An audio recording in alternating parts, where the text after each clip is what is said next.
Shini procesin politik, a do të konstituen institucionet, apo do të përfundojmë duke i konstituar vetëm kuvendin potencialisht qeverin dhe pastaj të kemi zgjedhje të reja. Si e shini? Po, kriza e cila ka fillu në 2024, në fund të vitit 2024, është duke vazhdu, jo stabiliteti politik në Kosovë është duke vazhdu, po mendoj që ne kemi hyrë në një fazë shumë të rrezikshme edhe për rendin kushtetues të Republikës Kosovës, edhe për shtetin e Kosovës, sepse durimi i qytetarëve është sos, durimi i partnerëve ndërkombëtar të cilët na kanë ndihmuar në çlirim, në pavarësi dhe në shtet ndërtim është sos, dhe njerëzit janë lodhur sidomos nga lojrat e fajësimit të partisë në pushtet, sepse më shumë e preokupuar është se kush i ka fajet për krizë, kush i ka fajet për zgjedhje, kush i ka fajet për mos konstituim të institucionet të Republikës Kosovës, sesa që të merë përgjithësi si një shumicë parlamentare që institucionet të kemi sa më parë. E kemi parë një zvarritje të qëllimshme të konstituimit të kuvendit. Zonja Albolena Agjiu ka mujtë shumë më herët më thirrë kuvendin. Kjo strategjia për me fillu dialogu politik para konstituimit të kuvendit, mendoj që është një strategji për blerje të kohës, sepse kemi pa edhe tash e në 3 zgjedhjet të fundit, që Zoti Kurti edhe gjatë këtyre takimeve, edhe nëse mahet 1, edhe nëse mahet 20,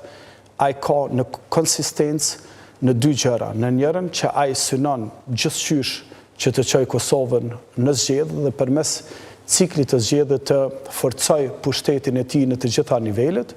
dhe të kryej ca punë të cilat nuk ka mujtë me i kryej me Vjosa Osmani që ka president. Si deputati PDK-s ju po e thoni këtë, po nuk është që kemi parë qoftë partinë, qoftë opozitën të bë presion pikërisht në këtë aspekt. Pse do të jetë 6 gushti, një ditë para se s'ka do jafati, mund të ishte një gushti, mund të ishte 26 korriku. A ka edhe një farë, le të themi, një farë inercie edhe brenda opozitës, në pushojmë në ndonjë aktivitet, diçka që çon presion tek Zoti Kurti dhe presidenti në këtë rast në detyrë? Po, pajtohem me juve, megjithatë përgjegjësia kryesore i bie partisë në pushtet, e cila tash e 3 zgjedhje akuzon opozitën se po na dërgon në zgjedhje. Në fakt,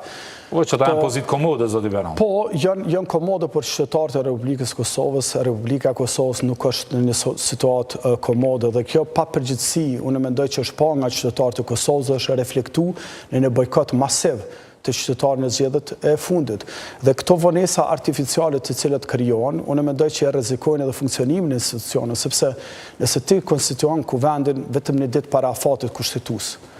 çka nëse edhe aty partia e lund ndonjë lojë me nënkryetar, duke nda votimin e nënkryetarëve, duke mos votuar ndonjë nënkryetar të caktuar. Pra edhe aty mund të krijojë një lojë, edhe ne mund të përfundojmë në gjykatë kushtetuese për të blerë sërish kohë, sepse Zoti Kurti tashmë qytetar duhet ta dinë, Zoti Kurti tashmë e ka zgjedh datën e zgjedhjeve të radhës, edhe ajo është 27 dhjetori. Pra, po shkojmë drejt zgjedhjeve të reja, thani jo? Po nuk, me aq sa kemi pa, do të thotë Zoti Kurti synon zgjedhje të reja, ndërsa takimet që i ka thirrë për dialog me partitë politike janë vetëm një mekanizëm i fajësimit të tjerëve dhe janë një mekanizëm për me kriju perceptimin që ka pas dialog, ka pas ofertë, ka pas gatishmëri edhe për koalicione, edhe për president, po ja që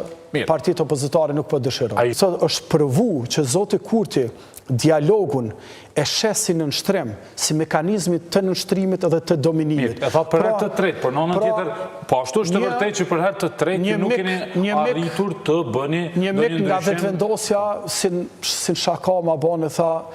kur e keni ndërmen me shtri kokën. Apo kupton, do të thotë, ajo bane me metaforë, po besomni që Partia Demokratike e Kosovës, Partia Demokratike e Kosovës nuk i nënshtrohet Zoti Kurtit, nuk i ka nënshruar edhe tjerë më herët, edhe ne jemi të gatshëm me bë këtë betejë. Aq shumë dhe aq gjatë derisa qytetarët e Republikës Kosovës e kuptojnë djallëzinë e tij edhe kuptojnë qëllimin e tij politik, që është qëllim me i ikë presionit amerikan, edhe pak evropian, po më shumë amerikan, dhe unë mendoj që ai ka gjetë mekanizmin që këtë me bëj si ushtrues e tyre. Kjo është më shumë qëndrim personal i imi, nëse bën me vendos një kapel tjetër tash. po që kom po këto reagimet e Bashkimit Evropian në raport me zotin Kurti, s'po di, mu po më doken nga njerë si një loj e koordinume mes tyre. Pra me bo pak zhurmë, si të shonë që zoti Kurti është keq me matjet opinionit publik, e lejojnë me bo pak ma nacionalist edhe kundër Serbë, edhe kundër Serbis, dërsa pas tyre gjithmonë vjen do një kompromis i të mërshëm për Kosovë. Po në vendet e Quindit po e bëjnë? Si që është, po jo e pa, do më thonë, Kosovës ju heken masat, përfundimisht edhe ato para zgjedhjeve, dhe zoti Kurti i shpërblej me ligjin për qytetësi, që është një ligj skandaloz dhe që sot, derisa ne flasim në për konzulatat e Republikës Kosovës në për botë, ka plot serb të viteve 80, 70, 90 që aplikojnë për qytetësi të Republikës Kosovës. Pra, zoti Kurti gjithmonë saher të shene që është nacionalist, që i godet serbët lokal dhe Serbinë e Vučićin e Radojčićin, pritnë në ditët dhe javët e ardhshme do një kompromis të mërshëm për Kosovën dhe për Republikën e Kosovës. Shë që Bashkimi Evropian, unë mendoj që shumë a i shqetësum du të me qenë me tendencat e zotit Kurti për përmbysit të rendë kushtetus, për kapjet e institucionet, të jenë të paktën 30% ma të zëshëm se që kanë qenë kundër qeverive të kalume. Pa ata mund t'ju thojnë, ne reaguam kosh për shumë PDK-ja e parti tjera, që s'reaguam për kitazi me këtë proces.